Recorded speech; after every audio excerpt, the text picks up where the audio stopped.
Howdy.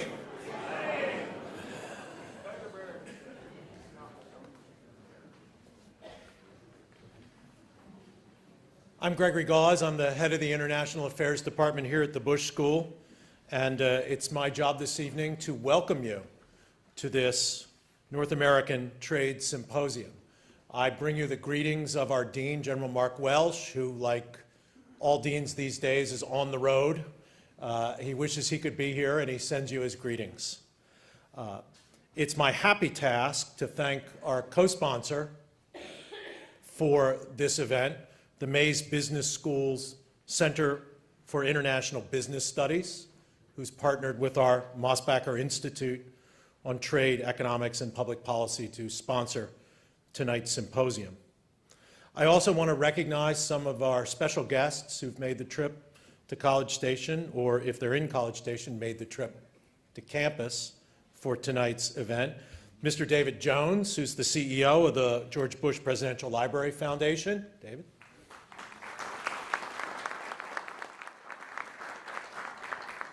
This is when I usually recognize Warren Finch, who's the head of the library, but I don't see Warren around. Well, he will undoubtedly be here in a minute, and he will not get recognized because he's too late. Also, a number of members of our Bush School Advisory Board are here. General Randy House and his wife, Jeannie House, thank you very much for coming.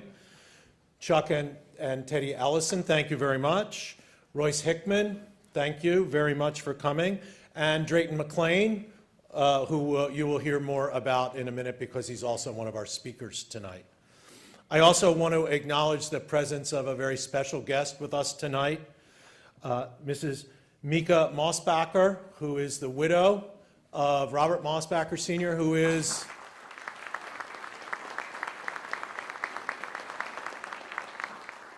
Mr. Mosbacher, of course, Commerce Secretary in the George H.W. Bush administration and the namesake of the Mosbacher Institute.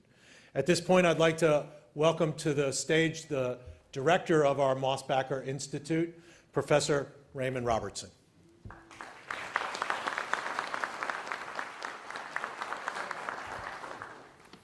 Thank you very much, Greg, for that introduction. I am very excited to be here tonight and to see all of you joining me in this special event. This picture was actually on the wall of my office as a graduate student and in subsequent years, because in many ways this picture inspired me to embark on a career of studying international trade, especially between the United States and Mexico. And I don't think it's much of an exaggeration to say that I wouldn't have gotten a degree in economics or pursued this career at all if it hadn't been for Dr. Jaime Serra Puche. Dr. Serra served as the Mexican government from 1986 to 1994 as Undersecretary of Finance, Secretary of Trade and Industry, and Secretary of Finance. As Secretary of Trade and Industry, he led negotiation and implementation of the North American Free Trade Agreement, or NAFTA. He also headed negotiations of free trade agreements with Chile, Colombia, Venezuela, Bolivia, and Costa Rica, and promoted the creation of the Federal Competition Commission in Mexico and the Mexican Institute for Industrial Property. Dr. Serra is a graduate of the UNAM, the National University of Mexico, and earned his master's in economics at El Colegio de Mexico and his PhD in economics from Yale University. He has been the professor of economics at El Colegio de Mexico, Stanford, Princeton, and NYU. He received, among others, the National Prize for the Social Sciences, the Academia Mexicana de Ciencias in Mexico in 1986, the National Prize for Economics from Banamex, the Wilbur Lucas Cross Medal, Yale University, and the Woodrow Wilson Award for Public Service in 2014. As you can tell, I would love to go on and gush more and more, but I think there's someone who could do an even better introduction than I could do. I'd like to share that with you now. Cindy? I also was told that Jaime Serra will be in Mexico, perhaps listening, I don't know, but let me tell those in Mexico, those here in the United States, and those in Canada, that without Jaime Serra, we might not have had the favorable outcome we had in terms of NAFTA. He was a key player in the game. He worked closely with my right-hand man here, Bob Mosbacher, and he deserves enormous credit for what I think history will show is a very important agreement.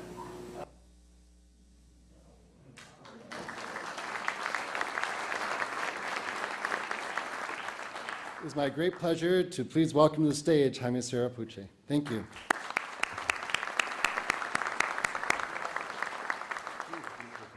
Thank you so very much. much. Thank you very much. Jennifer Hedges. Thank you. It's a complete surprise to see that. I never thought that such an important man would say nice things about me, so I'm very, very, very grateful.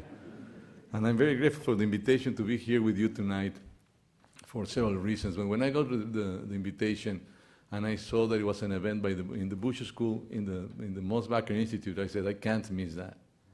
Those two individuals that were in this video made a tremendous contribution to the region in North America and made a tremendous contribution to my country. President Bush was a leader that was clear about his objectives with trade and liberalization of trade in the North American region, and I think we owe him a full respect for that. And by the way, I think he's right, together with Bob Mosbacher, to project back then that NAFTA was going to be a successful, very successful adventure, and it has been a successful adventure. And I want to spend the next 20 minutes, which is the time that has been allocated to me, to explain why I think it has been a huge success and that we are facing important decisions soon to make sure that this works all right. These are the things, it looks very long, but I promise I'll be very quick.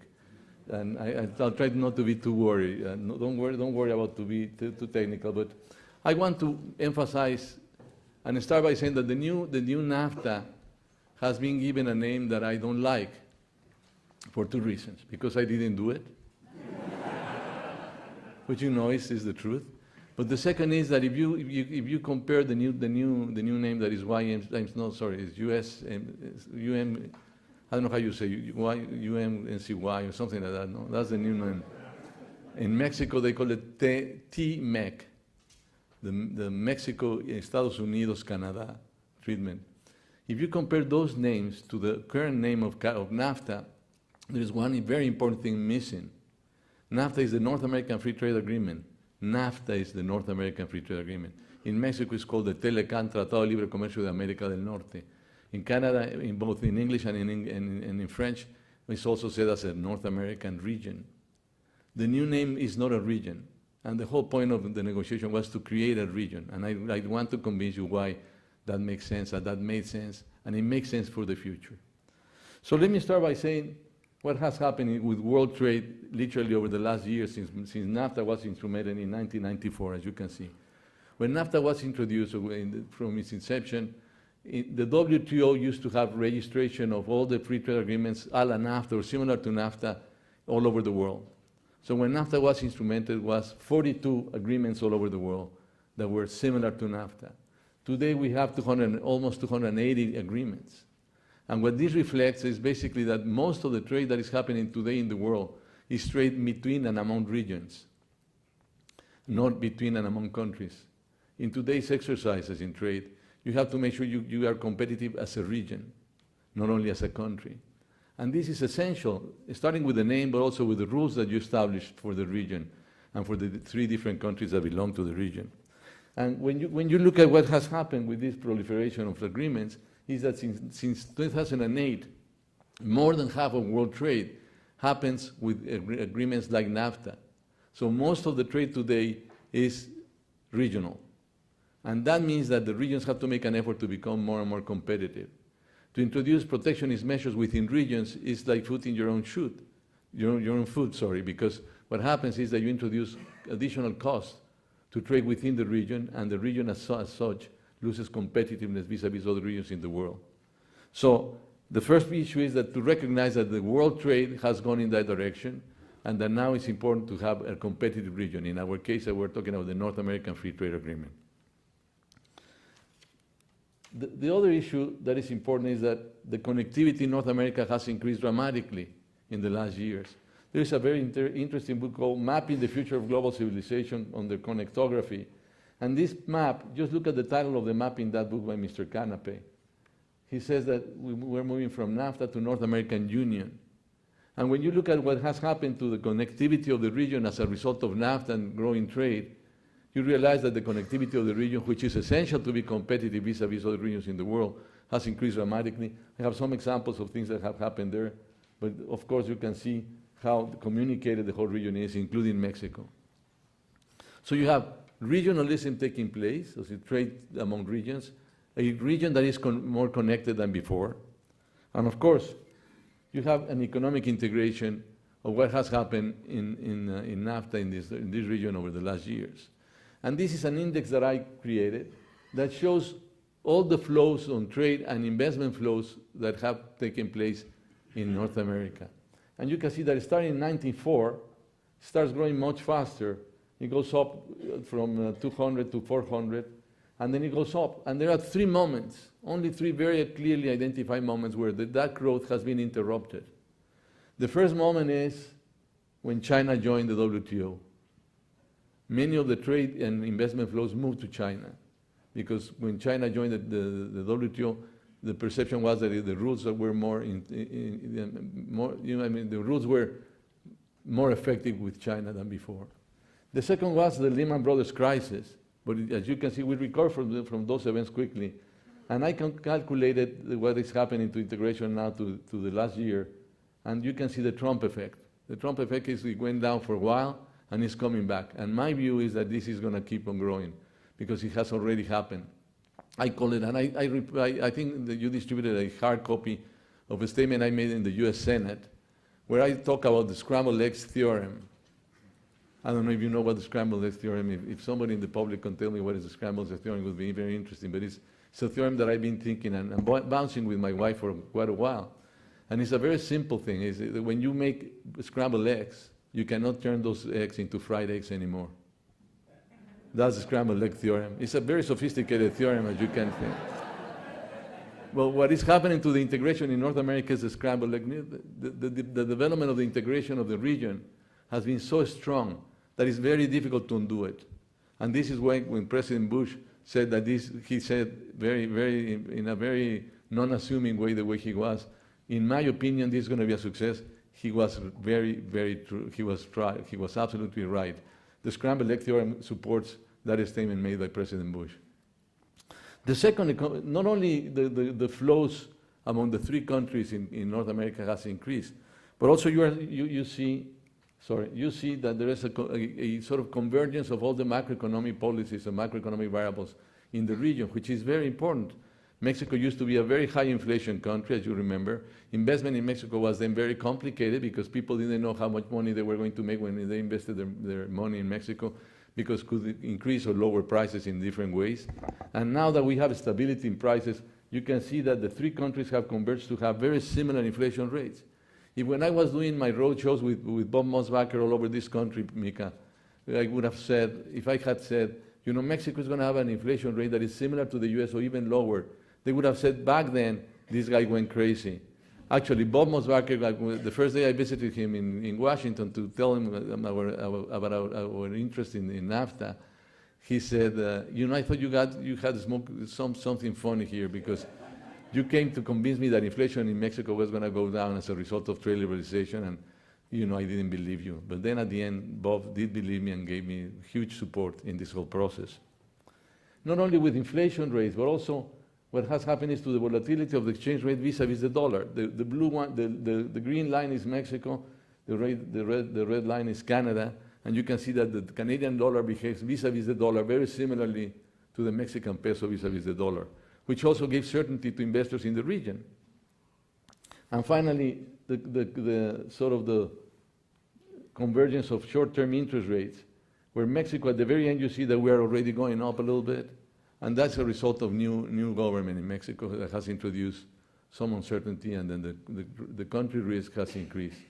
But it will not change dramatically. My view is that because we are so integrated with the US and Canada, that I will introduce disciplines to the Mexican economy. This is a correlation, just to give you an idea of not only increase the flows, macroeconomic variables are converging, but our industrial output in Mexico is highly correlated to industrial output in the US. Before NAFTA, the correlation figure was 0.26. Today is 0.43, almost double the correlation. So when manufacturing goes up in the US, it goes up in Mexico. When it goes down in Mexico. So we are very heavily integrated, not only in terms of flows, but also in the cycles, the economic cycles of the three countries. Now, what has happened? When we negotiated NAFTA and we started talking to, under the instructions of President Bush, President Salinas, and Mulroney about NAFTA, the whole negotiation was inspired by the concept that we would be buying more from each other. We would buy more from the US, they would buy more from us, and the same with Canada. But that was the original premise in this. But the Scrambled Egg Theory has also shown that it's not that we are not only buying from each other, but we are producing jointly. And this is a huge difference. It's a completely different paradigm. Now we have a production sharing mechanism in North America that explains very much the behavior of economic variables in the region. And let me show you the first element that I think is very relevant. For every peso that Mexico exports to the US, 40 cents or 40% uses inputs from the US. For every peso that Canada, and the Consul here would tell me that that's the right number, I hope, for that Canada exports to the US, 25 cents are American inputs. So on the aggregate for the weighted average, for every peso that Canada and Mexico export to the US, they use 32 cents or 32% of American inputs. Now compare that with China. For every dollar that the Chinese export to the US, only 4 cents or 4% are using American inputs. So it's a completely different paradigm. The Chinese paradigm is an outsourcing paradigm, what they call pure outsourcing, economists call it that way. And Mexico, Canada, and the US have a completely different paradigm, which is production sharing. And this is part of the integration that we have experienced in the North American region, which is bringing excellent results. And the results are shown clearly because what happens is that we have made much more competitive the region by joining the region, and by coordinating the rules within the region, we have become much more competitive. This is one example. This is an exercise that shows you that the thick line on the top is the cost of doing an input, of producing an input in the US and sell it in the US market. The dotted line is the Chinese cost. And the sort of more gray line is the Mexican cost.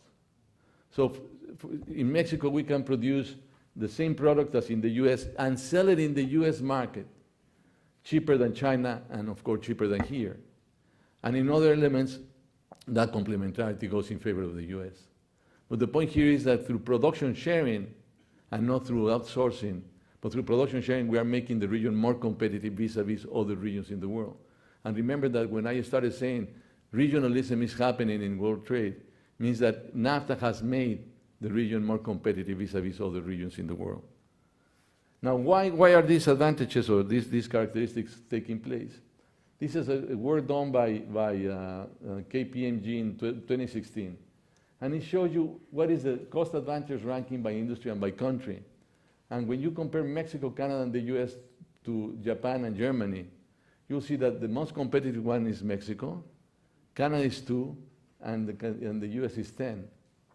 So the US, and I say this with due respect, without NAFTA would be much less competitive than Japan and Germany. When you look at the average of the American, Canadian, and Mexican production, we are much more competitive than Japan and Germany. So the production sharing mechanism that has developed by the market, not by the policies.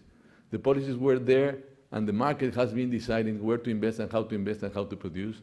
They have moved in the direction of being much more competitive vis-a-vis other countries in the world. And how does that happen? Transportation cost is much lower. This is I find it a very shocking figure.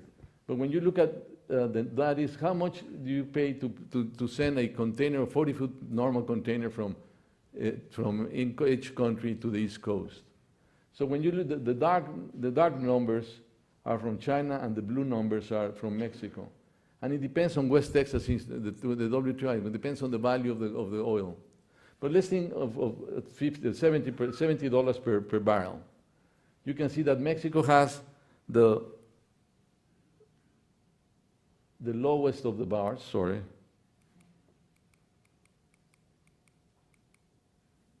What am I doing here? There, right there, sorry.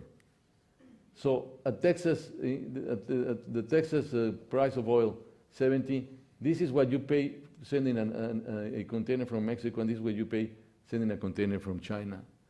It's natural, I mean, we're neighbors. But the point here is that we have a huge transportation cost advantage over the Chinese and the Asian economies in general. This is how much we pay for gas in North America, which is absolutely essential for manufacturing. And you can see here that oh my God, sorry. This was not part of the production sharing in North America. This is actually, it says here, made in China, so.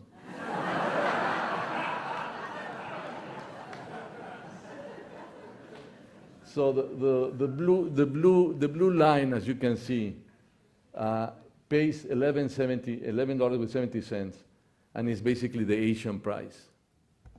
The yellow one is the Russian gas, which is the European price, and the green is the North American price. Now, natural gas is absolutely essential in manufacturing. And look at the huge advantage that as a region we have vis-a-vis Europe and the Asians. And that has resulted in what we've seen in terms of the increase of our competitiveness as a country. And probably the most important one, and politically speaking, maybe the most complicated one, which is the pyramid and the demographics of North America. And look at it, I find this very interesting because if you look at this is the US pyramid. And as you can see, it's narrow in the bottom, and it opens here, which means these people have to pay for all these people. In Mexico, it's a much more pyramid type. The bottom, you can see there, is wider than the top. And then when you look at the Canadians, they're probably the oldest of the bunch. They go really down here.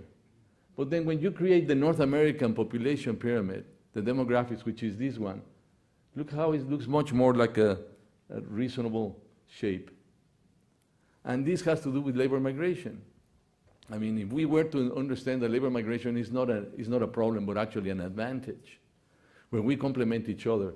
And Raymond has written about this. I'm very looking forward to read his most recent article. It makes sense because labor forces in the three countries are complementary. We are younger and with less skills than the Canadians and the Americans, and the Canadians and the Americans can benefit from that, and we can benefit from the quality and the innovation and the capital that comes from the US.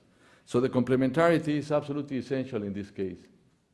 And this is a projection that I do to 2040, where this line here is going to be the compound annual growth of the Chinese, and this one here that goes up is the compound annual growth of labor in North America. And you can see that we're going to go up if we are fully integrated, incorporating labor mobility. And the Chinese are getting older because of their policy of one child, which they have recently changed. But it's going to take some years before that really shows in the market. So we have a huge advantage in terms of labor availability in the region vis-a-vis the Chinese. So what I've been asked is, how do you see the new agreement, the USMCA? And the question that we have to ask ourselves is, with this negotiation, are we more protectionist or are we enhancing the region? Let me give you my first one, which is this thing, which looks very complicated, but it's not. The obsession of the current government in the US is the trade deficit. And that has tainted the whole discussion about North America and the North American integration. And when you look at the national accounting that all of us took in Economics 101, the definition of the GDP makes that equality, which is consumption plus investment plus government expenditures plus exports minus imports, must equal to consumption plus savings plus the taxes. Now, when you work that out, the trade deficit of a country depends on the fiscal deficit. If you have a large fiscal deficit, it means that your trade deficit goes up. Now, what is happening in the US is that the fiscal deficit is going up because taxes have been going down and government has been going up. And that is going to result inevitably in an increase of the trade deficit. But then to blame NAFTA for the trade deficit that is taking place or that has taken place under NAFTA between Mexico and the US is incorrect. It's not understanding basically the national accounting. But if you were not going to believe these equations, which is perfectly all right, let me show you what has happened in the US over the last years. This blue thing here represents the production of manufacturing divided by GDP in the country, in the US. And you can see that it's going down rather dramatically. The manufacturing activity in the US as a percentage of total production has been going down consistently since 1980. Now, what has happened to tariffs in that same period? Well, you'll see that tariff is here in that same period. They have hardly changed. They have been on the neighborhood of 5%. And this has been declining dramatically. So you don't have to be an econometrician to realize that this behavior cannot explain this behavior. The decline of manufacturing in the US as a percentage of total GDP is not explained by the trade policy of the country. It's explained much more by innovation, by technology, but all sorts of issues that do not give enough certainty, enough competitiveness to the production of manufacturing in this country. It's not a trade issue. And so try to link that has tainted, as I was saying, the discussion and the debate. And that's why when you ask me if the new trade agreement is less or more protectionist, I have to say that it's more protectionist, and that is not going to be the solution for this. Even if you were to increase the tariff to 10%, suddenly this thing will continue because it's a natural, sort of trend that is taking place. Now, if the US wants to stay competitive in terms of manufacturing, the best thing that they can do, and the best thing that we Mexicans can do, and the best thing the Canadians can do, is to strengthen our agreement as a region. That will allow us to attract to the region manufacturing activity and therefore make us more competitive as a region and not anti-competitive or think of ourselves on the opposite side of the table. We are on the same side of the table, and that has to be understood. But if this argument is not enough, let me show you what happens. When you look at the goods trade deficit in the US, what percentage of that deficit is explained by trade with what country? Turns out that 47% of that trade is explained by China. 19% is explained by the European Union, and 2.3% is explained, Japan, 7.7% is explained by Japan. Mexico explains 9.2%. Now, it turns out that China, the European Union, and Japan explain 80% or more than 80% of total trade deficit in the US. And the US does not have a free trade agreement with the US, with Japan, with the European Union, or with China. So having a trade agreement doesn't explain the behavior of the trade deficit. And if you look at the next one, this is the share of trade deficit that is explained by countries with whom the US does not have a free trade agreement. And this is, the red one is with countries that the US has a free trade agreement. So it's not only much lower, but it's declining. And the deficit explained by the countries with no trade agreement, basically China, has been increasing. So we have to get out of our policymakers and our analysis of the future and the academics that trade deficits are not explained by the trade regime, are explained by the lack of equilibrium in the fiscal accounts. So if we keep on having fiscal accounts and then we keep on introducing tariffs and instruments to protect the economy, it's not going to make it any better. Actually, it's going to make it worse because then the country is going to lose competitiveness vis-a-vis other regions in the world, which is the target we should be looking at nowadays. What would happen if Mexico stops having a free trade agreement with the US? We would be regulated by the WTO rules. But, sorry, it's my phone. So and that is made in North America. It functions. Well, here I'm just writing the tariffs that we would be charging each other if we didn't have a trade agreement. So, for instance, let's go to the very top. The very top is, if we didn't have a free trade agreement, all the animal products that the US would be exporting to Mexico would be paying 16.7%. And all the animals that we would be exporting to the US would be paying 2.2%. the US has much more lower tariffs registered to the WTO than Mexico. So the decline of tariffs that we have done in Mexico is quite a bit higher than what you have done in the US or Canada, because your economies were more open than Mexico to begin with. And the point here is that if you look at the whole vector, the whole group, Mexico has very high tariffs. So for protectionist people, protectionist forces in Mexico, you say, okay, get out of NAFTA and introduce all those tariffs because we are going to be protected vis-a-vis competition from the US or Canada. Huge mistake. If we do that, we would be making a huge mistake as a country. Well, a similar mistake would be to increase tariffs within the region. Because to increase tariffs within the region, like, for instance, introducing a tariff on steel or a tariff on other products and inputs, we would make the production in the region, we would make it more expensive and less competitive. It's like introducing new taxes. We don't need new taxes in North America.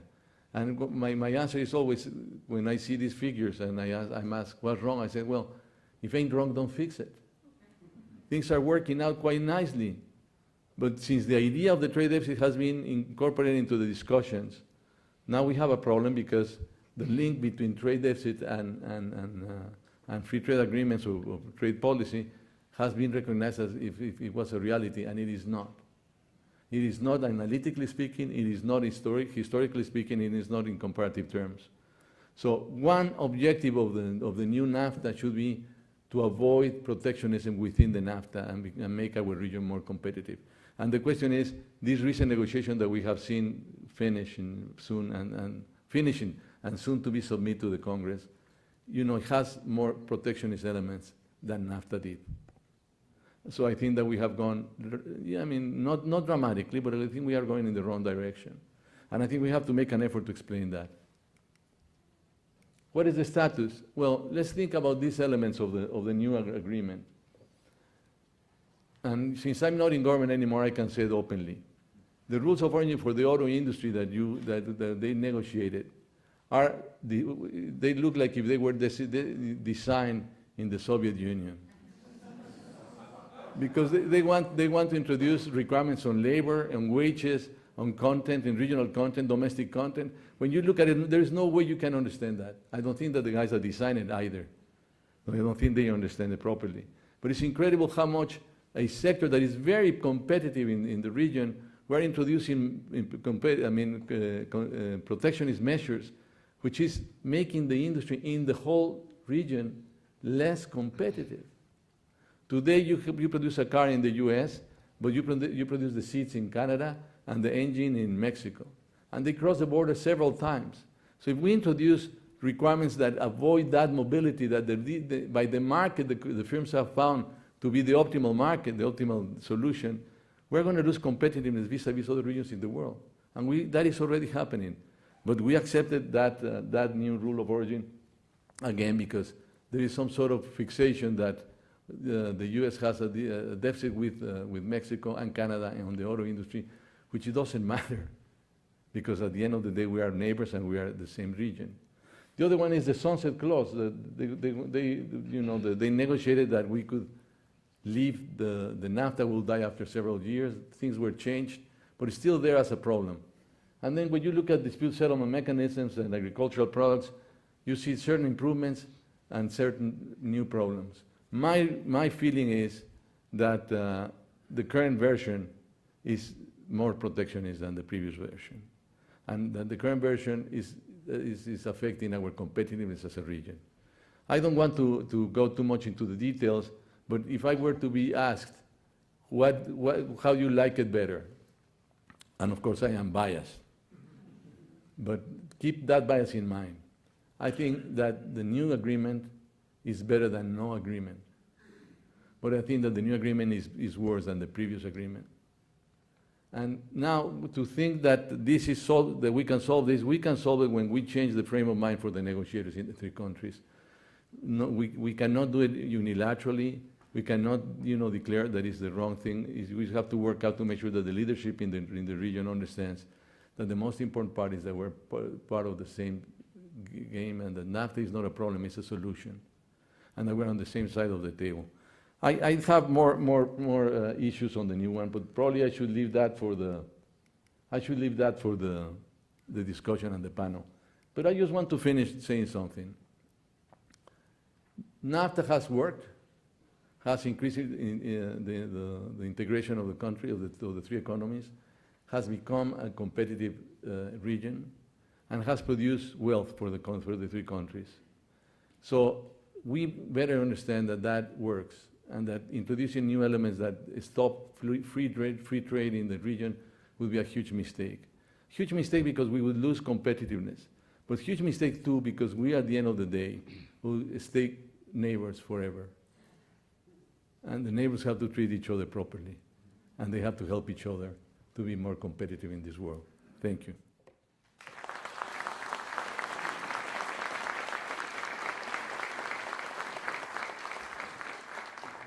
If you want to join us up on the podium here.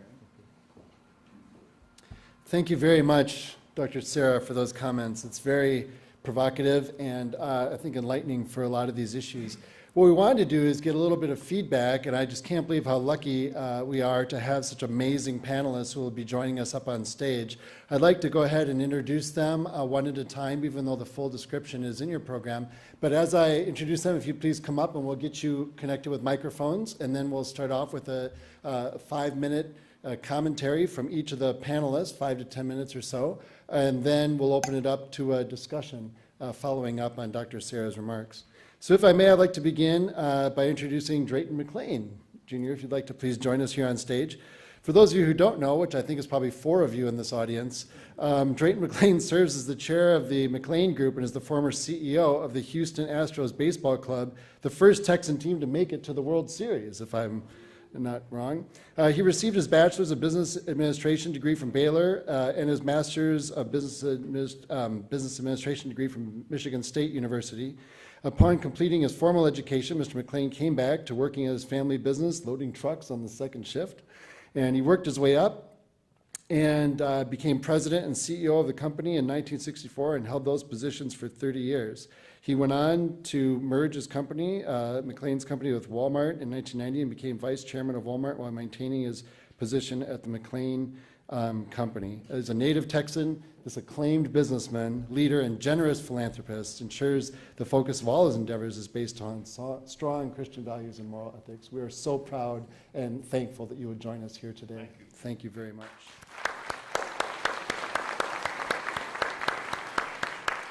I'd next like to introduce Mr. Douglas George, if you'd join us up on stage, please. He's the acting Consul General for Arkansas, Louisiana, New Mexico, Oklahoma, and Texas for Canada.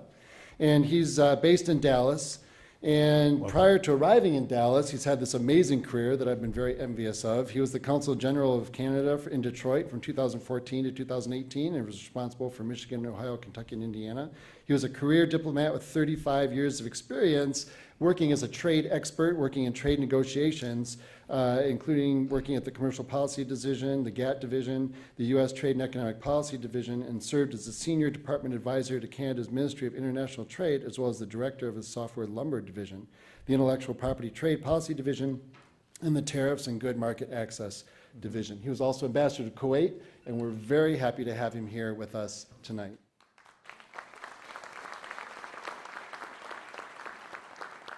And Jeff Jones, if you'll join us up on stage.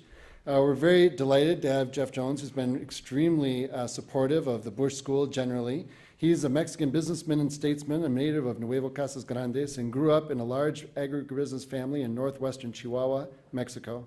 After graduating with his degree in international relations from Brigham Young University in '82, he returned to Mexico as an entrepreneur during the hyperinflationary '80s, some of you might remember that, and became very frustrated with the monetary policies and decided to try and fix them by getting into politics. He had a 12-year stint in politics. At the federal level, he was a congressman from 97 to 2000. He was a senator from 2000 to 2006 and the Undersecretary of Agribusiness Development. He's not only fluent in English and Spanish, but very bicultural and representing kind of the ideas that we're discussing tonight. So welcome, Jeff Jones. And last, but certainly not least, is Matt Rooney, if you'd please join us on stage. He's the current managing director of the Bush 43 Institute up at SMU, our neighbor up in Dallas, directing the Economic Growth Initiative. He joined the Bush Center in 2015 following a career as a Foreign Service officer with the U.S. Department of State. At postings in Washington and abroad, he focused on advocating market-driven solutions to economic policy challenges in both industrialized and developing countries, and on protecting the interests of U.S. companies abroad.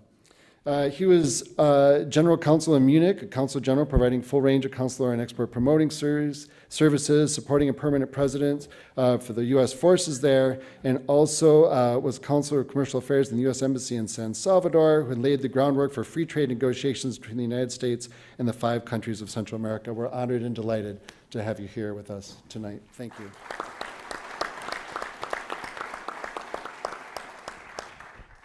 And so if I may, Mr. McLane, if you'd like to start us off with a couple of comments or reflections, maybe. Well, thank you, Dr. Robertson, and thank you for being here today, and your presentation was very enlightening.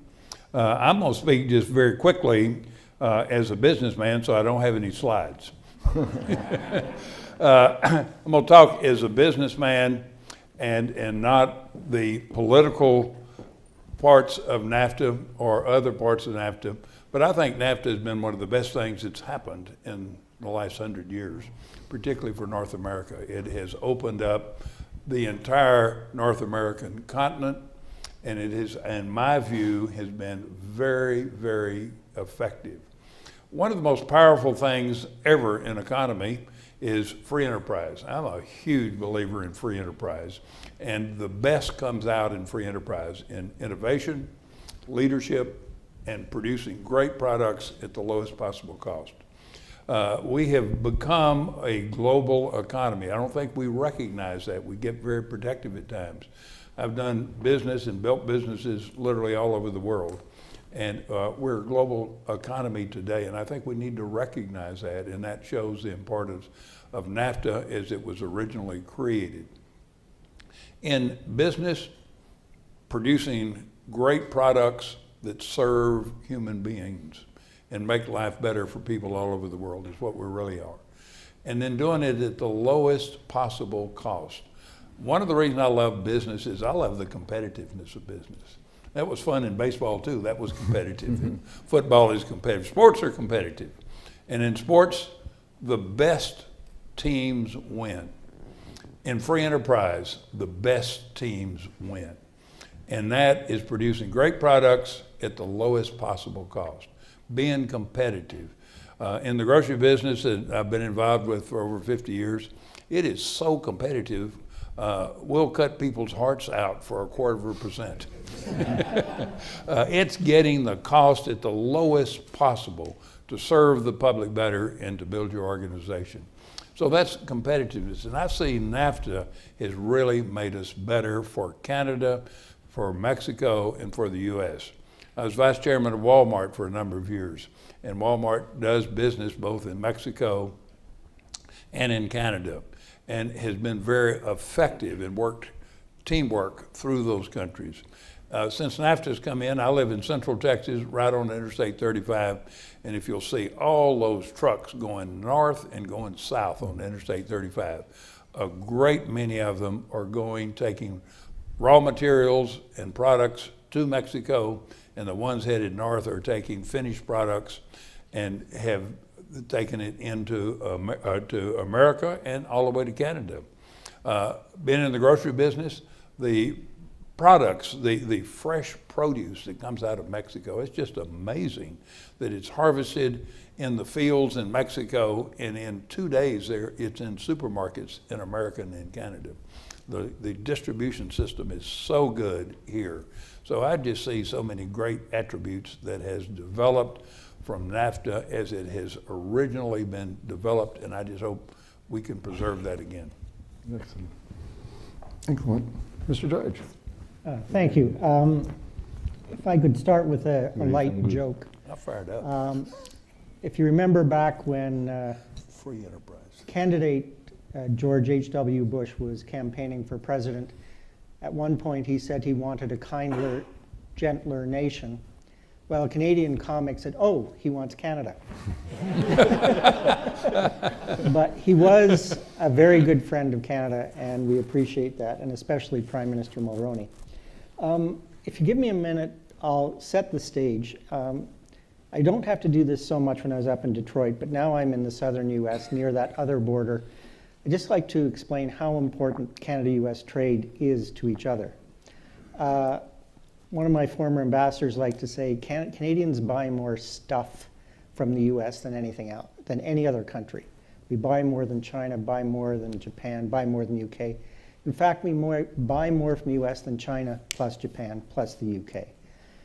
We're your biggest customer. You're our biggest customer. 36 states have Canada as their biggest export destination. 47 of the 50 states were either number 1, 2, or 3. So for us, it's important. For you, it's important. There's 9 million US jobs that depend on trade with Canada, another 4 million that depend on trade with the US. So this is a highly important and very integrated system. We heard a bit from Dr. Serra about the auto industry, how they trade things back and forth. They figure some auto parts cross the border 6 or 7 times before they end up in the final automobile. They might start as iron ore and end up as a spring in a seat. And then that vehicle might be sent to one of the other 2 NAFTA partners, or it might be exported somewhere else in the world. But it's the fact we're building things together keeps us competitive and allows us to compete with everyone else in the world. I do have to say something about trade deficits. If you notice, Canada and the US actually trade more than goods. We trade services as well. If we take out the energy trade, and Canada is the biggest supplier of all forms of energy to the US, we supply more oil to the US than OPEC does. But if you look at manufactured goods, US is running a $40 billion trade surplus. We've got a trade surplus on energy at the moment. But if you throw in services, US is running a trade surplus on goods and services with Canada. So we don't believe that this is a good measure of a healthy trade relationship, but if we want to throw facts around, there's a fact to throw around. But let me talk a little bit about the NAFTA. And as you may have picked up, I've done a little bit of trade negotiating in my life. In fact, when Mexican minister was negotiating in Geneva, I was one of the lowly members of the Canadian negotiating team during the Uruguay round, dealing with dispute settlement and the WTO institution. And I was sent there for the last year of the Uruguay round, which, being an international negotiation, took 4 years. And what was really bad is the 4th year, when we actually succeeded and had to keep working, that was the best year for skiing, so we didn't get out skiing. We should have just pushed it 1 more year out. Anyway, but the NAFTA, by any measure, has been a huge success. We've got 480 million consumers and with about a $21 trillion GDP.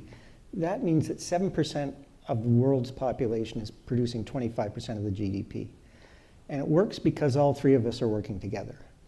And what we were doing in the NAFTA negotiations, and keep in mind that this was not something that was easy to get into. Canada had been arguing that we needed to update the NAFTA for many years, but it was too politically sensitive.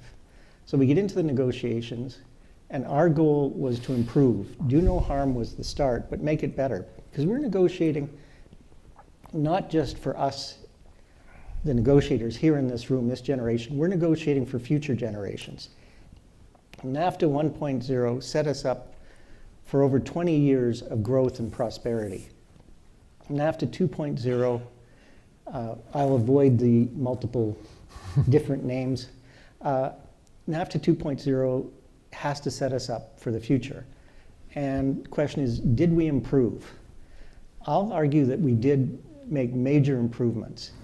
If I'd mentioned Amazon to you 25 years ago, you'd have thought of a big river somewhere in South America. Nowadays, you think of the world's biggest company.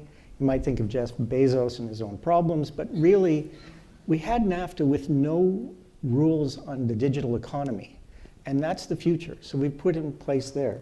We've put in place a number of other things. We've moved labor and environment in as full chapters with dispute settlement.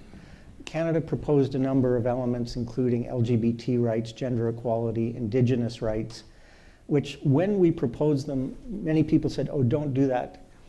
It'll never get through Congress. Now that you have the Democrats in charge of the House, all of a sudden having these elements in is going to help on the US side. Canada, we're working through our system. It goes to our Parliament. We've already notified the agreement, and then we will put in place implementing legislation, and that will need to be probably introduced next month and then debated and go to a vote sometime later in the year. We're watching what's happening in Mexico. We're watching what's happening in the US. One last thing before I turn off is Section 232 tariffs on steel and aluminum. They were introduced during the negotiations. The ostensible reason for doing this is national security. Now, I'm a diplomat, so I have to be nice. It is absurd to think that Canada is a national security threat to the United States. We've been friends, partners, and allies. Yeah, I know we won the War of 1812, but that's 200 years ago. Get over it. So you put tariffs on $12 billion of Canadian exports. And if you want to talk trade surpluses and deficits, the US is running a $2 billion trade surplus on steel with Canada. These companies are interconnected. They have the same union. They have many of the same owners. So we're hurting ourselves. We've made the most expensive steel in North America. Canadians are unfailingly polite, so we return the favor. We put tariffs on $12 billion of your trade, but we'll take them off the same day you take them off ours. So if there's any message to give to to anyone in politics, it's get rid of these tariffs and let's trade normally. So thanks very much. I'll turn it over to the next person. Thank you. Merci.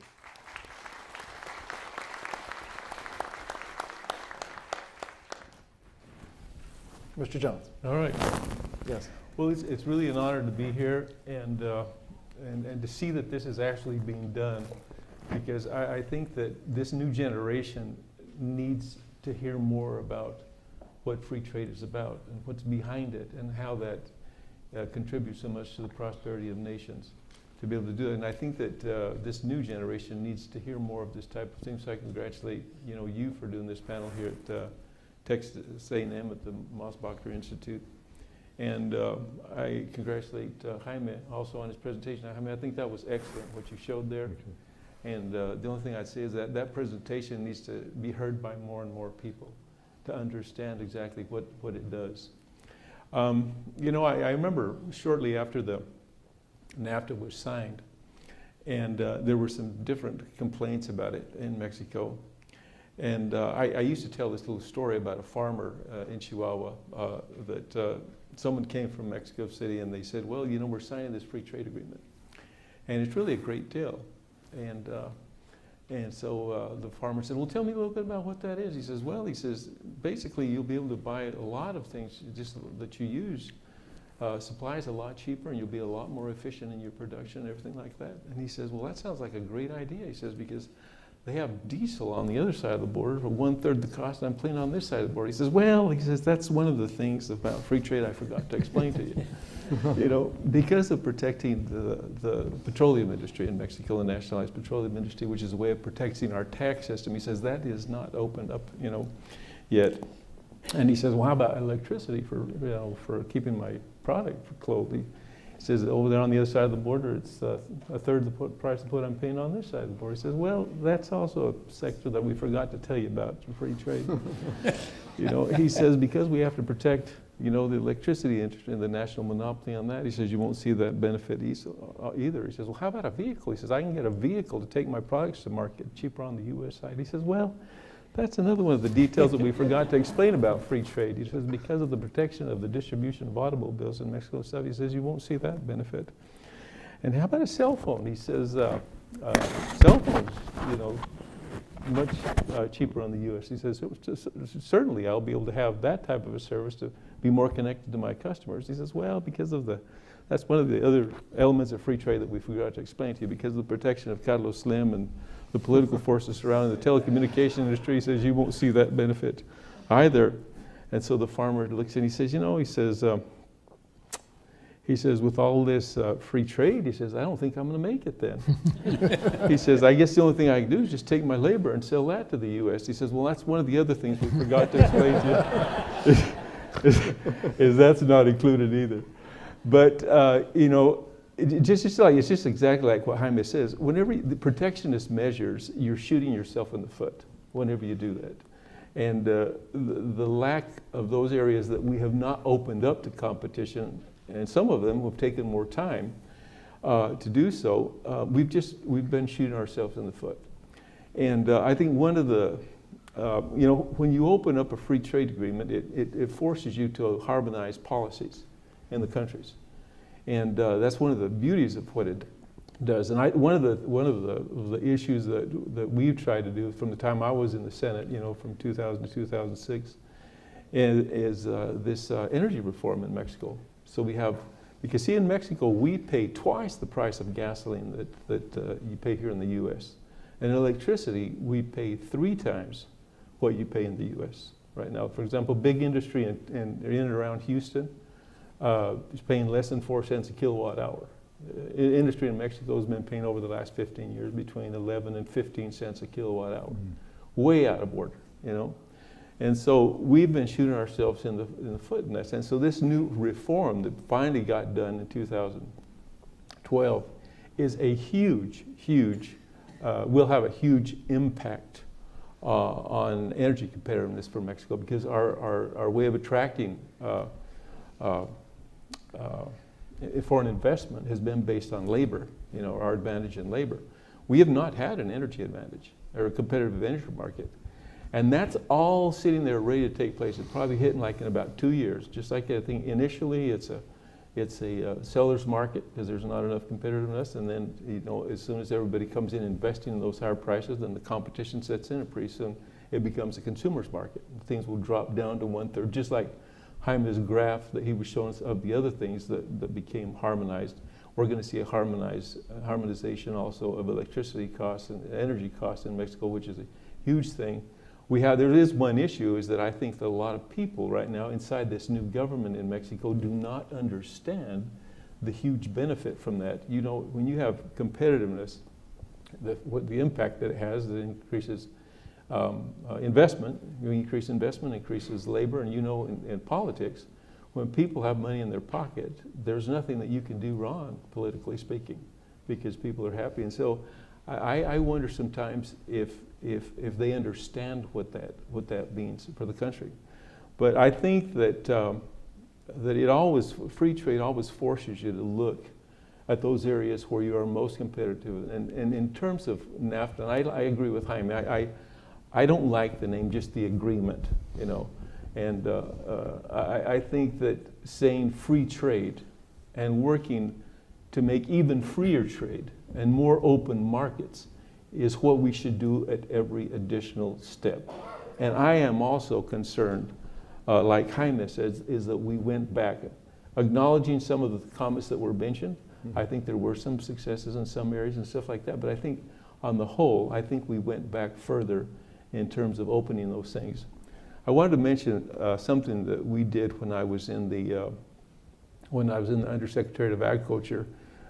We created a forum, and it was actually done here with Texas A&M. It was called the North American Agri-Food Market Integration Coalition. And one of the tough words to get in there, because it used to be the Disputes Resolution Conference. I said, that disputes, that's so backward. You don't want to talk about divorce. You want to talk about marriage. How can we make this working better for everybody, so the markets flow much better. And so we looked at, we were able to finally put that word integration into the conference, and we had some very, very interesting conversations. Just in this one area, we were just limited to agriculture, but I think we need more of these types of conversations and dialogues as to how to make this much more fluid, you know, how to make this, how to become more connected than we are. And it involves policy integration and a lot of other things. So you have to have forums where you actually explain to people, and decision makers and policy makers can understand the impact of their decisions on connectivity. How can we have greater connectivity? Because the greater connectivity that we have, you know, the more efficient we are as a region. And I think that a lot of the points that Jaime made are very important in that sense. Just one last comment before I break off here, is that generally speaking, free trade is always the best for the common good, you know. But it does affect certain special interest groups, particularly those that are inefficient. And the problem is that those groups, those special interest groups, are highly vocal, you know, and they're more organized. And so you might have a dispersed benefit across the nation, but you'll have specific groups that are affected, and they're very noisy, they're very vocal, they're very loud, and those are the voices that we hear. But we don't hear the voices of that quiet, that silent majority that is receiving a benefit from all of these things. Now, when I look at this new agreement that was signed, what I have seen very clearly is politics, not the general welfare of the nation in the United States. And I think it's electoral politics. When you see, and I think it was a brilliant political move.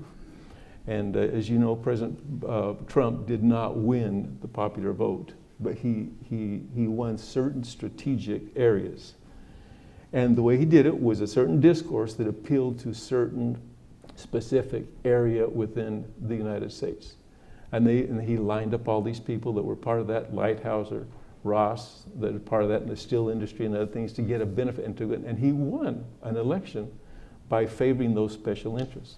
Now, you favor those special interests, and that's a benefit to them in the short term. It creates a short-term benefit. But in the long term, like classical economic theory teaches, it's not good to do that. Somebody will come back and bite you by doing that kind of stuff. But that's what politics is a lot about. It's about doing these short-term gains for political reason that create a longer-term problem down the road. And I think that that's what the U.S. is looking at, is going to be seeing more of this type of thing. I think that we have to create more and more, in summary, we have to create more and more discussion about free trade, about how that it leads to our prosperity, you know, as a region, and what we can do, what additional things that we can do to make that flow. And that's exactly what we looked at this thing with Texas A&M that we did, is we put that word integration out there, and we said, well, how can we make this region more and more integrated? What can we do? What policies do we need to integrate? How can we make it so that a product going from Texas to Arizona is the same as a product going from Texas to Chiapas, or from Chihuahua to Nebraska? That's the level of integration. Those are the types of discussions that we need to have. What type of policy do we need to create to have much more connectivity in this region? Excellent. Thank you, Mr. Jones. Mr. Rooney. Thank you very much.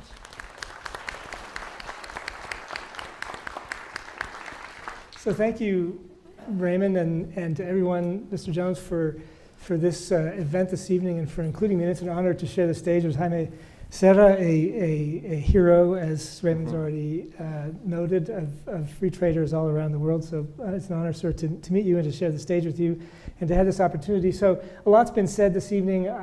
I'm going to confess I'm not going to disagree with a great deal of what's been said this evening. And so let me try to offer a couple of thoughts that I hope will add a little bit to what's been said this evening and maybe help us all think about what's happened in the North American trade and what's likely to come next. So USMCA, there's a lot of jokes about, you know, should it be called YMCA, should it be called, I know that our Mexican friends had a long discussion over the acronym that they would choose. Personally, and this is a university audience, so I'm hopeful that this joke will go over. I've used it in front of some audiences that didn't quite get it, so I apologize. But I think we should rearrange the letters and call it Camus, because it's existential. Good. A few liberal arts majors there. Okay, there you go. So thank you for that. Thank you for that little ripple of laughter. So let's think about NAFTA for a moment. And I was reminiscing a moment ago with Mr. Jones as we were kind of recalling dimly having crossed paths in Germany in an interesting moment at the end of the Cold War. And so when I think about NAFTA, and by extension USMCA, I start with that moment, the fall of the Berlin Wall, the end of the Cold War in the late 80s, early 90s. Why do I start there? That was a moment where the kind of global confrontation that had taken place over the course of the preceding 70 years between two basic visions about how to organize the economy and what should be the role of the state in the economy and what should be the relationship between the state and the individual in the economy, that confrontation came to an end. And it came to an end in a remarkable fashion, thanks largely to the statesmanship of President George H.W. Bush and his team. It came to an end in a remarkable fashion because our opponents, the Soviet Union and the coalition of nations that they represented, which included at the time China, said, you know what, we surrender. You guys are right. The state should not run the economy. The individual should be preeminent. The consumer should control, have the ability to choose what kind of products he wants to buy. People should be able to decide for themselves what they do for a living, where they live. Your guys were right about that. Obviously, that creates greater prosperity than our system, so we want what you guys have. And we were willing to work to do it. And so at that moment, the United States had this unique opportunity to shape the global economy according to our vision for what the proper role of the state should be and what the proper role of the individual and the consumer should be. And we seized that opportunity in part through things like NAFTA. NAFTA was an American proposal for how to organize the global economy after the Cold War. It was based on kind of philosophical cornerstones that should be familiar to everybody in this room. Limited government, consumers in charge. We're not going to put our fingers on the scale in favor of our crony friends. We're going to let the market forces play. What does that mean, by the way? We've heard that mentioned a couple of times here this evening. What does it mean when we say let the market forces play? It means let the consumer decide. Mm-hmm. If you have an economy where the consumer is deciding, then you have an authentic economy. You have a sustainable economy. You have an economy that has actual rooting in the society that's not distorted by political or other considerations that may or may not be sustainable. So NAFTA was an attempt to take that way of thinking and first of all, seize the moment.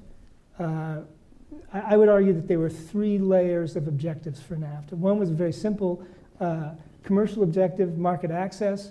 In 1992, Mexican tariffs were much higher than American tariffs. The Mexican economy was coming off of a period of several decades of a very closed, autarkic model of development.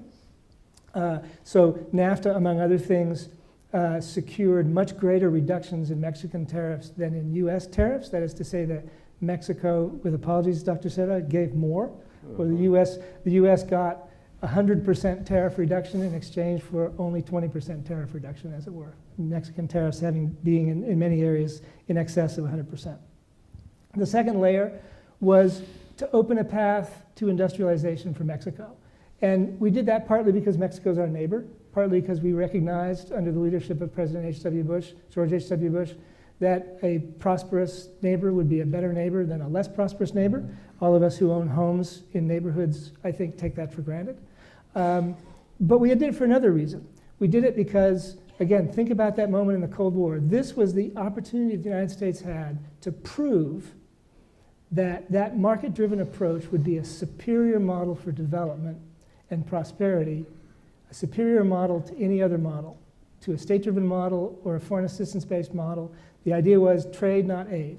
And so opening that path to industrialization for Mexico was part of proving to the world that the U.S. approach would be better for a developing country, would offer a more rapid path to industrialization and a middle-class prosperity for a developing country than any other model.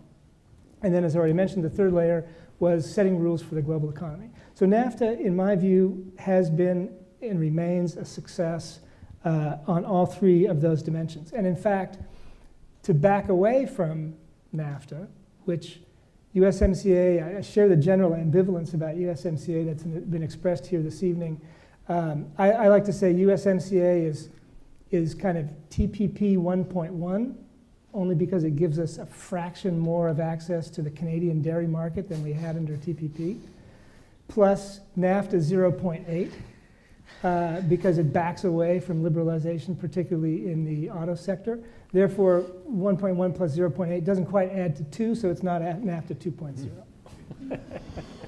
2.0. So I'll subscribe to the general ambivalence about USMCA here. As Mr. George mentioned, it does have some positive elements. Obviously, there was a lot of things have happened since 1992, and so to lock in those disciplines on government interference in the marketplace in markets that did not exist in 1992, that's an achievement that's worthwhile. We had that under TPP. You all, I'm sure, know what I'm talking about, Trans-Pacific Partnership, a major trade agreement that included a dozen countries and had those disciplines in it that the United States walked away from 6 months after signing it in the beginning of 2017. So we had those things under TPP. We got them back, at least with respect to Mexico and Canada, under USMCA. That's a good thing. But the rollback of liberalization in the auto sector, which is what? It is reducing the sovereignty of the consumer. It is reducing the latitude of entrepreneurs to figure out how best to meet consumer wishes. That represents a step back from NAFTA. And that step back from NAFTA puts at risk all of those things we achieved on all three dimensions. It puts at risk the market access that we achieved in Mexico. It puts at risk that pathway to industrialization and development for Mexico, which puts at risk the assertion, the American thesis, that free trade is a better way to develop than anything else. And it puts at risk our ability to set the rules for the global economy. That's a risky thing to do. It would be a reasonable thing to do. The costs that is going to impose on all of us as consumers in the North American space would be perhaps reasonable to do in response to some crisis. If we had some crisis that we had to respond to and we wanted to impose costs on ourselves in order to respond to the crisis, you could make a case for doing that. And as been alluded to here, the outcome of the election in 2016, I think, made present for all of us a crisis that many of us, particularly here in Texas, I live in North Texas, you all here in kind of the greater Houston area, I think those are thriving economies that have generally benefited from trade. North Texas, clear beneficiary of NAFTA. Many of us, I think, didn't realize the depth of the crisis that was unfolding in precisely those parts of the United States where the vote went surprisingly in favor of Donald Trump. So that's a crisis, and it's worth addressing. And we should address it as a nation. We should be prepared to expend resources to address it. Those are our fellow citizens, and they're in pain. We should ask ourselves, though, what tools we're using to address it, and what's the root of the crisis. That crisis, I would submit, did not begin in 1992 when NAFTA was signed. It began more recently than that, and it began, in fact, as China was emerging as a major industrial power. So I think we should be asking ourselves, how are we going to respond to that challenge from China, both domestically and internationally? How are we going to compete with China? Is USMCA a tool for competing with China? That, to me, is kind of the core question that we as Americans, as North Americans, should be thinking about. Okay.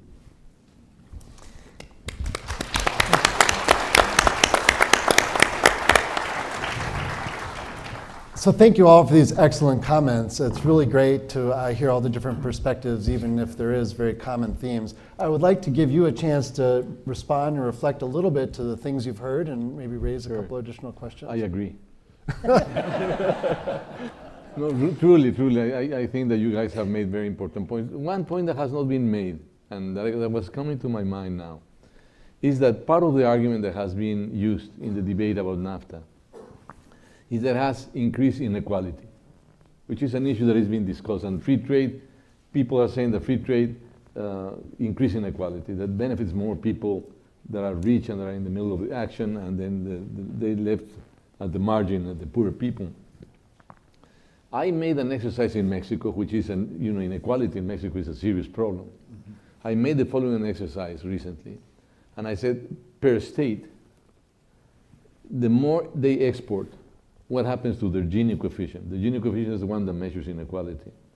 Turns out that it's clear correlation that the states in Mexico that export more as part of their GDP have a lower Gini coefficient. And when you think about it, it makes a lot of sense. Because you are creating new jobs, you are paying better jobs, therefore the inequality goes down. But we have not been able yet to convince the policymakers that that is the case. And we have to make a big effort, because that's the usual argument that is people put on the table against free trade and globalization. At least in the Mexican case, I can tell you that states, for instance, like Guanajuato, Aguascalientes, Jalisco, there are the states in the center, the ones that were benefiting from trade, the ones in the north. And now the center has been incorporated itself into trade very heavily, and Gini coefficients have gone down. And the Gini coefficients, the highest Gini coefficients that we have in Mexico is in states like Oaxaca, Chiapas, Guerrero, which have almost zero foreign trade with the rest of the world, and even less free trade. And then I think that is an argument that we need to sophisticate, because it's always a weak point in the discussions. Because indeed, worldwide, inequality has gone up, but not because of free trade. It has gone up for technological reasons, for educational reasons, for cultural reasons, and sort of domestic issues that are unresolvable, people cannot resolve. But when you look at the effect of trade, fundamentally represented by the exports that your country does, the Gini coefficient tends to go down and less inequality to occur. And I think that is a relevant argument for the discussion. Well, I don't know if there is another topic that you want to raise. Well, I have one more question in the sense of trying to be somewhat balanced, because the themes here are very homogeneous in some sense. But to pick up on what you were saying, Mr. Rooney, about this crisis in America, we have to be fair to admit that there were some, and please, my credentials as someone who supports free trade and NAFTA should be unquestioned before I say this. But we have to admit that there was opposition and there are complaints about trade. And so I think I'd like to hear your thoughts as a panel. Number one, if that was fair to say that the problems we're having are due to trade, and I think the sense is that they were not, because they're having the other thing. But secondly, does the new trade agreement take steps to address those concerns, or does something else need to be done? If you want to start, we'll come back this way then, maybe. Thank you. We'll So that's a great question, and I think it's a fair question. And I think when this great moment happened in history in the late 90s, late 80s, early 90s, and the United States had this magnificent opportunity to shape the global economy, the other thing that happened was walls came down. The Berlin Wall came down, literally. 2 billion people who had literally walled themselves off from the part of the global economy that the United States was the leader of during those years. Those 2 billion people said, I want that. I'm willing to work hard for that. And they did. They competed and they worked hard and they competed with our workers. That was always going to happen. And so there was always going to be that pressure on wages. There was always going to be, very simple, huge increase in the supply of labor in effect. There was always going to be pressure on wages. And I think when the United States then entered into these free trade agreements, what we told ourselves was, we have markets in this country. We have real estate markets, we have labor markets, we have capital markets, and those markets will decide what happens as we adjust. Those markets will guide the adjustment process as we open our economy. And so they did. Let's face it, they did. Real estate markets have assigned value to real estate in the upper Ohio River Valley. That's a fraction of the value of real estate in the Dallas area where I live, which was farmland when this happened, and today it's thriving suburbs. There are companies that are worth zero that were major factors in the Dow in 1992. Companies that didn't exist in 1992 today are factors in the Dow. The capital markets decided that. And the labor markets decided too. And as those labor markets decided, they assigned a value of labor in certain parts of this country and in certain sectors of the productive fabric of this economy. They assigned value to labor in those sectors that's very low, and they assign value to labor in other sectors that's much higher. And we said to ourselves, those markets will adjust, and that will be what will happen, and that is what has happened. That is the economic outcome. The question that I think we're confronted with is it a socially and politically sustainable outcome? And there I think we still haven't given ourselves the answer, but I think what we're seeing unfold is that we actually, as a society, would rather see a different outcome in some cases. Mr. Jones? Yeah, you know, a little earlier today, I was talking with Jaime about something that, because I think when we look at free trade, we need to look at ourselves in the mirror and say, what can we do to create a more competitive system? And if you look like in the U.S. economy, in the last 30 years, 35 years, the old industry in the U.S. has not contributed one additional job to the economy of the U.S.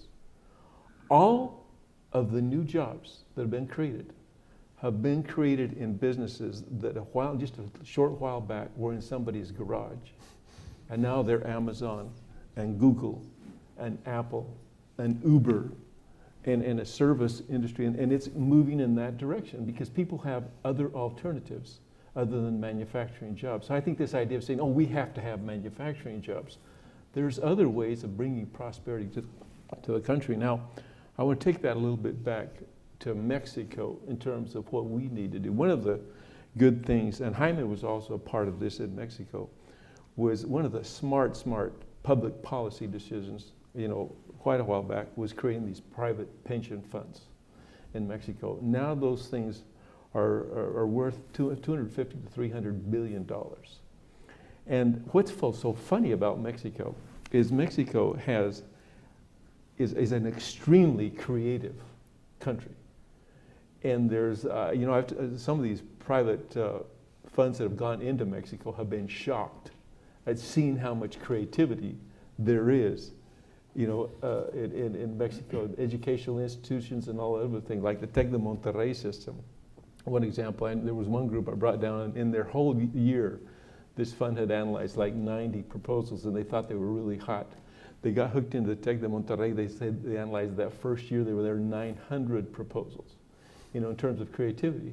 So the thing is if you want to create, how do I get money in the hands? How do I get capital in the hands of those that have the creativity to see the kinds of businesses that will produce the products and the services that consumers need, you know, and thus create prosperity? That's exactly what we need to be looking at.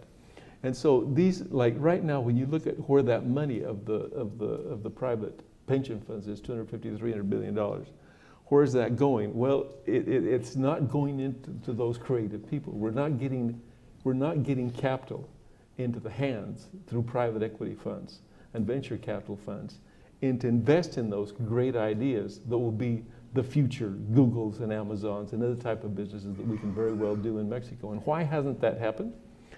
Because of government. Because government saw that as a way of investing in public investments. And it's not in the hands of private. It's not in, we've got a little bit now into infrastructure and real estate, stuff like that too. But if we just had a small fraction of that put into the hands of private equity and venture capital funds in Mexico, of people that knew how to go out there and see businesses that had a future in Mexico, man, those things hit, and it creates a huge impact in job creation. Now, this creative destruction is just a natural part of a market, you know? And you've got to realize that people, certain sectors, they're no longer efficient, they get hit. But again, you go back to that thing, is those ones, it's a small fragment, but they're very organized and they're very vocal. And it makes it sound like everybody has that problem, when it's not true. The vast majority have this dispersed benefits that they're receiving from this, and a very few have these concentrated costs. And it's just a natural part that happens in any country in the world. You have to say, what can I do? How can I become more efficient? How can I create better opportunities, you know, with the resources? And that's what free trade is all about, is how do we allow one another to take advantage of our competitive advantages in relation to the others that are around us. And we need to look at all of these agreements in this sense. Are we going further and further in this direction, or are we going away from that? Thank you. Mr. George? Well, you asked, are the problems only due to the trade agreement, to NAFTA? Does the new agreement fix it? And what do we need to do more to address it? Well, I think we've heard that the problems cannot be all attributed to NAFTA. NAFTA is a nice, convenient target, but there were so many other things happening. Budget deficits, China joining the WTO. There's so many other things that you cannot attribute it all to NAFTA. And equally, USMCA, NAFTA 2.0 cannot solve all the problems. Government has to recognize that. They have to explain it to people. But think of it, 3 years ago, if you said NAFTA, no one would even come to something like this. And now it's the hot ticket. Everyone wants to know about NAFTA. But how do we deal with the fact that the benefits are spread out? The adjustments, difficult adjustments, are very concentrated. Mm-hmm. The people who are getting adjusted, those groups are very vocal, and everyone else is, yeah. So one of the things Canada proposed was to try and spread out acceptance by appealing to a broader range of groups, and we're working on that.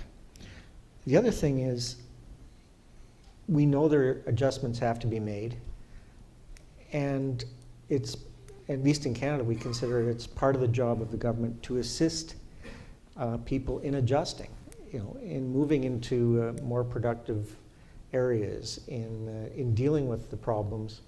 And we've had not perfect success, but we have had some success in designing programs. And I think all of us can learn from each other on how we would do this better. But it's up to each country, state, province to find a way to do it. And in between the agreements, the negotiating rounds, which take years, and then the agreement sits around for 20, 25 years, is how do you make incremental improvements? What can you do in between to address the problems that crop up, to address things you haven't thought of? So this needs to be a continuous process, not a single process.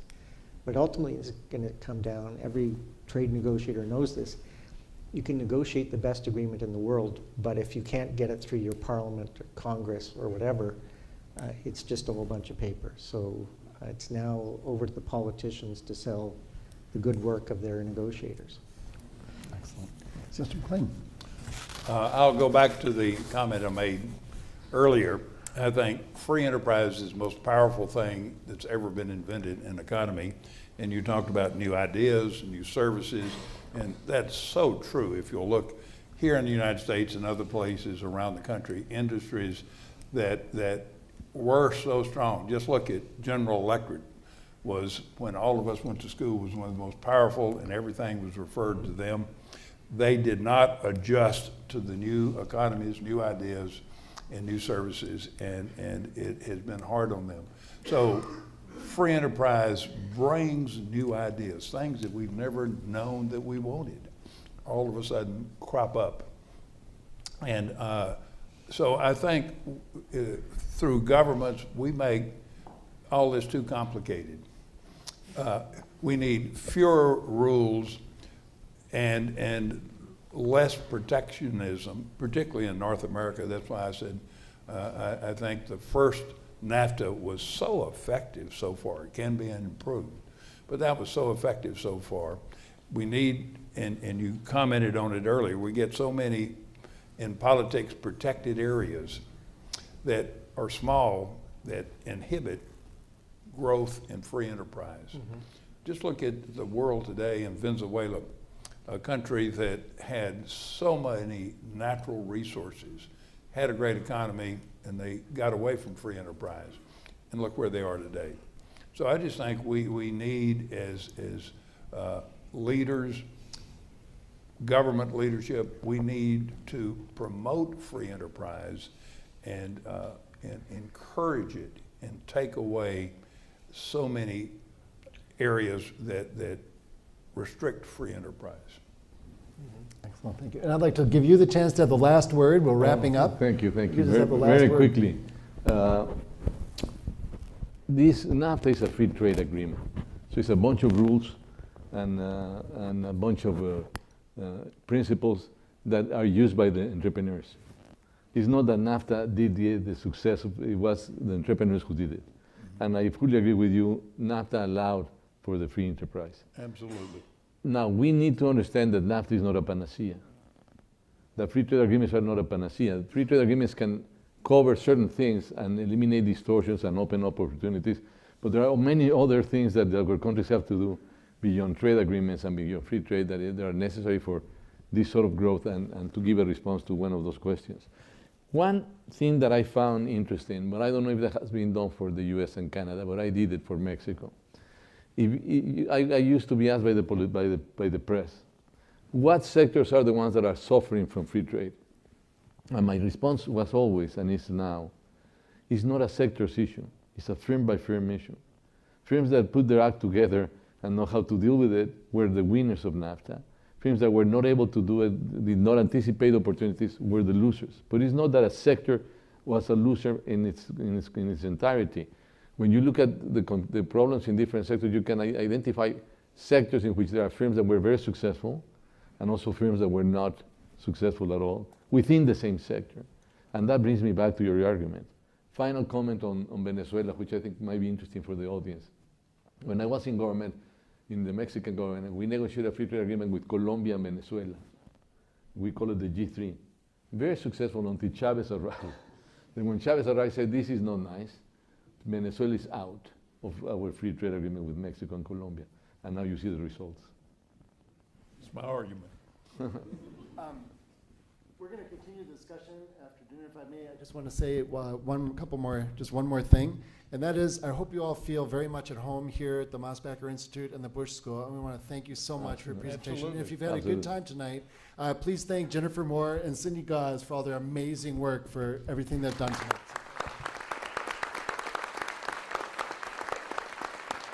Excellent. The Mosbacher memoirs that we'd like to hand out. So thank you all very much.